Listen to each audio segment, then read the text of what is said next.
Mock draft season is officially upon us. As a Jags fan, we've always had high first-round draft picks. We haven't had much success as a franchise besides the 90s and 2017, which we're not going to talk about. But something we never have had in our franchise history is the first overall pick, which is crazy because we have been bad so many times, but not bad enough. This year's a little different though. We have the top pick in the draft, so there's really no debate in who we're going to take. I feel like it's pretty obvious. You'll see when I get into my mock draft, but what I'm going to be doing in this video is going over my mock draft. I usually wait till after free agency and after the combine, but without a combine this season, I'm pretty much just going to go after free agency. Any time to make a mock draft before free agency, you don't really know what a team has and what they still need coming into the draft. So doing one afterwards is usually pretty fair. With all that being said, let's get into it. The first overall pick, I got the Jags taking Trevor Lawrence, the quarterback from Clemson. This should come as no surprise, especially if you're a Jaguars fan and you kind of understand what's going on. This guy's just incredible. He checks every box imaginable, whether that be arm strength, mobility, pocket presence, throws with great anticipation. There's a reason why they say he's the best quarterback prospect since guys like Andrew Luck, John Elway. I mean, the guy's in a class of his own.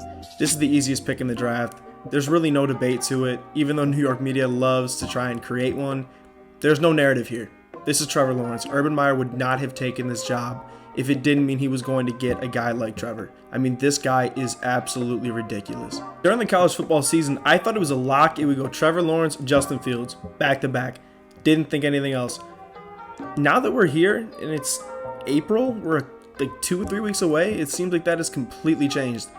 Zach Wilson seems like a for sure lock at number 2 to the Jets. They just traded Sam Darnold to Carolina. I think it's a great move for both teams involved. I still believe in Darnold. The guy's 23, has great intangibles, just has to work on his decision making, which is a lot easier said than done. But I think Zach Wilson here at number 2 is exactly what they need. They need a fresh start, a cheaper option. Robert Saleh is going to get his guy here. With that being said, Zach Wilson going number 2 to the Jets. At number 3 are the San Francisco 49ers. Now they traded an absolute haul to move up to this spot with Miami. And I feel like that's pretty indicative that they're going to take a quarterback here. Now you don't make the trade that you do for any position other than a franchise quarterback. And that's why I have them taking here. I have them taking Trey Lance, quarterback out of North Dakota State. I've heard a lot of rumors about Mac Jones potentially going here. I don't see it, nor do I think it should happen. I think Mac Jones is a late first, mid to early second round talent. If he goes 3, I think that's absolutely ridiculous. I think Trey Lance has such a higher ceiling. His arm strength and mobility and build is something just out of this world. The guy has so much untapped potential. And I think if he lands in a system with Kyle Shanahan, I think the sky's the limit. You sit a year under Jimmy Garoppolo.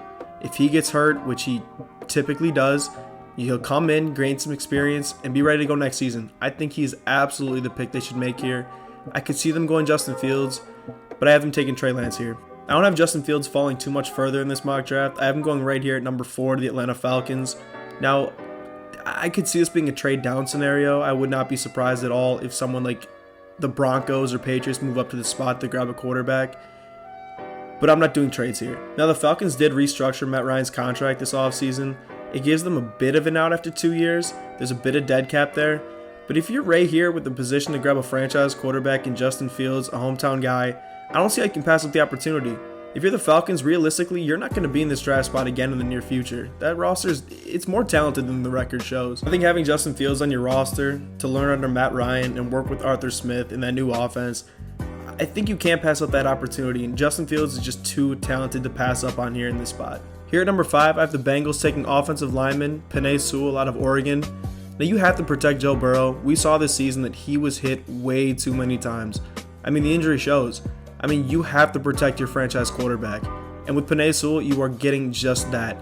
I know they just got Riley Reif in free agency. You can kick Jonah Williams into guard and put Penei Sewell at left tackle. I can understand them going with the receiver to kind of make Joe Burrow's job easier. I know he's making a push for Jamar Chase at LSU, but I think Penei Sewell is easily the pick here. Now, I don't really think you can make a mistake here by going either Penei Sewell or Rashawn Slater out of Northwestern.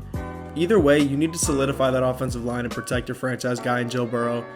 right here I have Penei Sewell going 5 to the Bengals. Here at number 6, I got the first receiver coming off the board. I have LSU receiver Jamar Chase. Now I debated taking Kyle Pitts in this spot. I've seen it a ton. I don't really think you can go wrong with either option. I think Jamar Chase offers you so much versatility out there. He has an elite separator, a deep threat. I mean, he does it all. At the end of the day, you got to make Tua's job a little bit easier. You get him an elite target like this, and there's no more excuses. I mean, you got him Will Fuller this offseason. Devontae Parker's back. Preston Williams is back healthy. Jakeem Grant. You have targets. And with Jamar Chase, I think this makes this offense a lot more dynamic.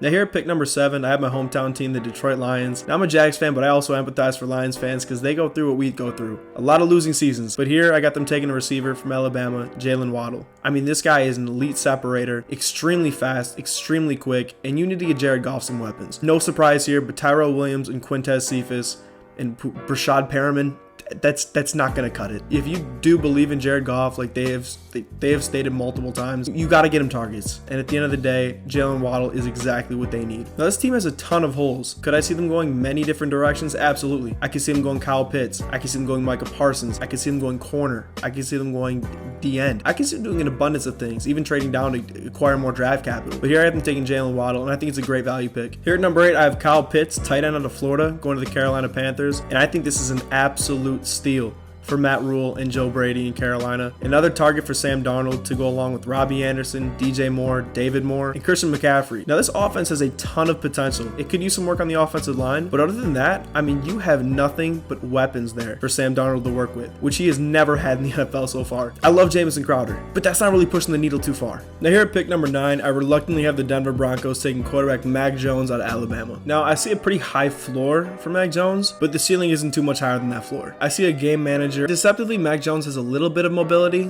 to extend plays and make things happen off script, but for the most part, you have a pretty standard pocket quarterback, and I just don't see too much upside there. I think Drew Lock is on his last leg. If he doesn't prove it this season, he's done. He regressed from his rookie season in his limited action and just couldn't really put together too many wins or efficient games. In almost all of my past mock drafts, I would have them taking a cornerback in this spot, but getting Ronald Darby on a 3-year deal and picking up Kyle Fuller from Chicago in free agency, I just don't see that as a big need for them anymore. So at number 9, I got the Broncos reaching for Mac Jones. Now here at pick number 10, I got the Dallas Cowboys taking Patrick Surtain, cornerback out of Alabama. I think he's the best cornerback in the class with Caleb Farley's back injury. We don't really know the severity on it yet. With how it looks right now, it seems like he's going to fall in the draft quite a bit. So with the Cowboys solidifying a boundary corner, it is a glaring need that they have, and they're addressing it here by taking Patrick Surtain. Here at pick 11, I have the Giants going Rashawn Slater out of Northwestern. And typically I have them going best player available, but at their free agency, they addressed their receiving core. They threw a bag at Kenny Galladay from the Lions. They picked up John Ross on a prove-it deal. They still have Sterling Shepard and Darius Slayton. So they have a pretty decent receiving core now. So I think solidifying offensive line is huge. So picking up Rashawn Slater,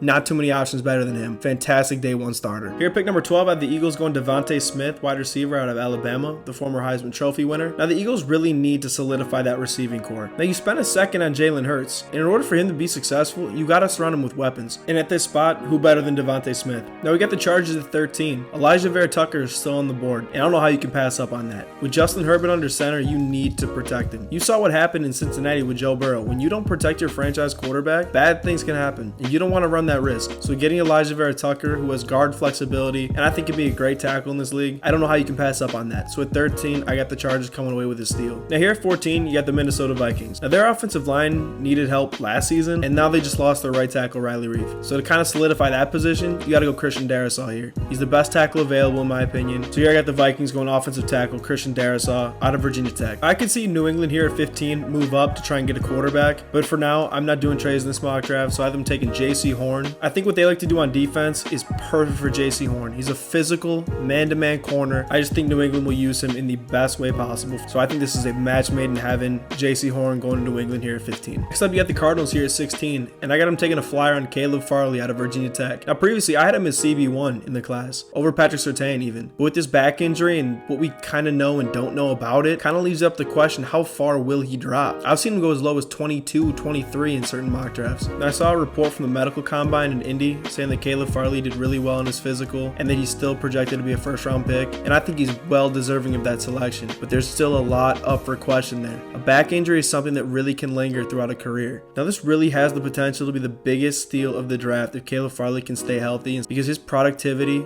at Virginia Tech was unmatched. I mean, this guy is an absolute stud. Whether it's man, zone, the guy's physical. I think he could really end up being the best cornerback in this class. Now here at 17, I got the Raiders taking Micah Parsons, linebacker out of Penn State. Now I'm a lot lower on this guy than most people are. I really consider Parsons a jack of all trades, a master of none. I think Micah Parsons is able to do a lot of things well, but not so much one thing great. I mean, the athleticism is out of this world. I mean, the potential is there. In coverage, he leaves a lot to be desired. He's not a great pass rusher, but good. However, his speed and athleticism and nose for the ball are off the charts. There's just another linebacker in this class I would consider taking a lot higher than Micah Parsons. Also, there's some character issues, so that also has a bit to do with why he slips all the way down to 17 when we were previously seeing him earlier in the season going as high as like 5. So here I have the Raiders at 17 going with Micah Parsons. Here at the 18 spot, probably my second favorite player in the class behind Trevor Lawrence for obvious reasons is Jeremiah Owusu-Koramoah, linebacker out of Notre Dame. I think this guy is criminally underrated. Just think Isaiah Simmons coming out of Clemson,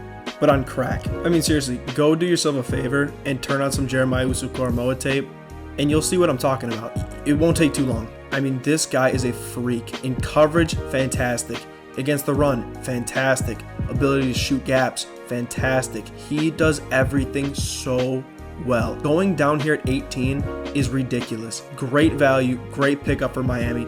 I don't really care if it's a positional lead or not. It just so happens to be one. So I think going with Jeremiah Owusu-Koramoah here at 18 is such a great pick. Picking at 19, I got the Washington football team taking offensive tackle Tevin Jenkins out of Oklahoma State. Now this pick was a tough one, because I can see Washington trading up for a quarterback, maybe even taking a receiver here. But I think solidifying your offensive line is extremely important. And I think picking Tevin Jenkins here, an absolute mauler of a tackle, helps you in the pass game, helps you in the run game. And I think this is a great pickup for Washington. It's not the sexiest pick, but it is a solid pickup for Washington. Now here at 20, I got the Bears taking their Allen Robinson replacement in Rashad Bateman, the receiver out of Minnesota. Now, Rashad Bateman is a guy who does a lot of things similar to Allen Robinson. I mean, not on that level, but he could get there. I mean, he's got deceptive speed, good route running, great hands, great physicality. I think this is a great pickup for Chicago. Their receiving room needs depth, and if Allen Robinson isn't in their future plans, picking up Rashad Bateman here would be fantastic for them. With left tackle Anthony Costanzo retiring last season for the Colts,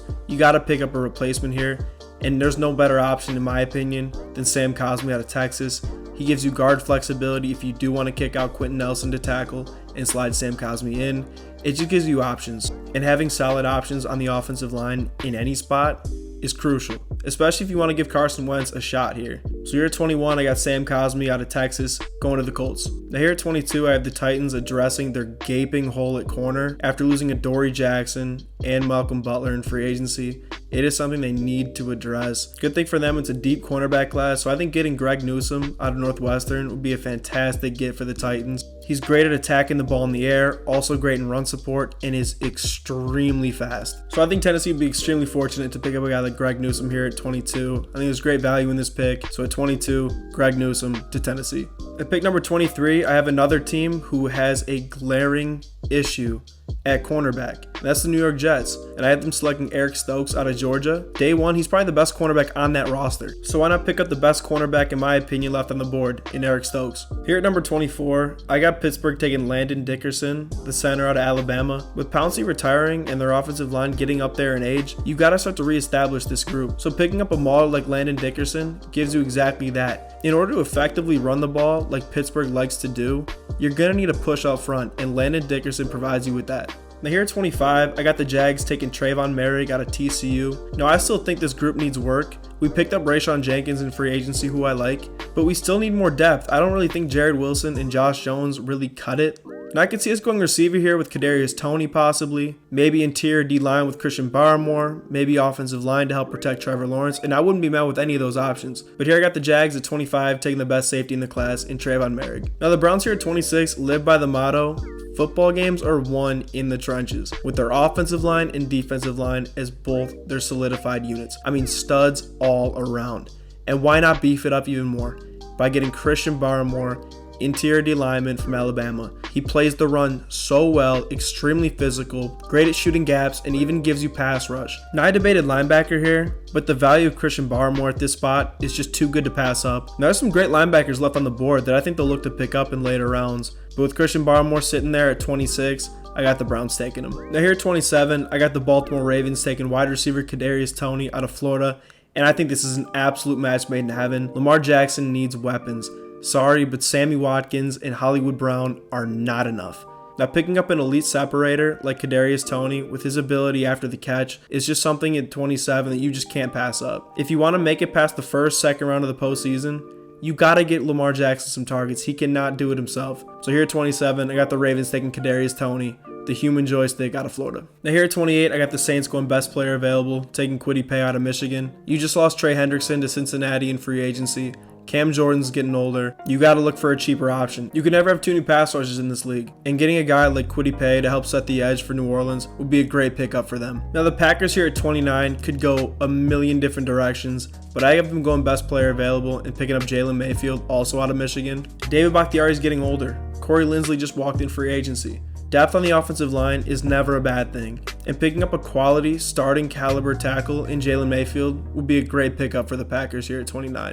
Here at 30, I got the Bills showing love to their D-line and picking up Jalen Phillips, edge rusher out of Miami. My only concern with Jalen Phillips is that he's retired from football before, so I'm not really sure where his drive is at, but the talent is there. His footwork, speed, and pass rush ability are all great. He's extremely explosive off the line and has a nose for the football, and there's a lot of upside and things to like there. So here at 30, I got the Bills taking Jalen Phillips, and I would not be surprised if I saw him go higher than this. Now here at 31, I got the Chiefs going O-line here. Now if you watch the Super Bowl, you know that Kansas City needed help on the O-line. Not to mention they lost both of their starting tackles in free agency. Mitchell Schwartz and Eric Fisher are both gone. You got to readdress your tackle spots. And right here, I got him taking Liam Eichenberg out of Notre Dame. In my opinion, he's the best tackle left on the board, and I think picking him up here at 31 would be a huge pickup for Kansas City, and I know Patrick Mahomes is pushing for this pretty hard. Now to wrap up the first round, at pick 32, I got the Bucs going Gregory Russo, edge rusher out of Miami. Now Gregory Russo is a very raw talent. The potential is through the roof. The physical traits are there. I mean, the guy had 15.5 sacks in 2019. The guy's a freak. I would not be surprised if he went a lot higher than this. Just because of how the board fell, I had him falling all the way down to 32, and I think the Bucs would be thrilled with this. With Ndamukong Suh and Jason Pierre-Paul both up there in age, I think going cheaper and getting a young guy like Greg Rousseau here would be a great pickup for them. Now, I really appreciate you guys taking the time to check out the video. Make sure to like and subscribe. I'd really appreciate it. I'll be posting a ton of NFL content, especially Jags content on the channel. So just let me know what you guys want to see down below. Also, make sure to follow me on Twitter at Joey Duval. I'll have it down in the corner. Nope, this side. Have it down here. So thanks again for checking out the video. And as always, go Jags.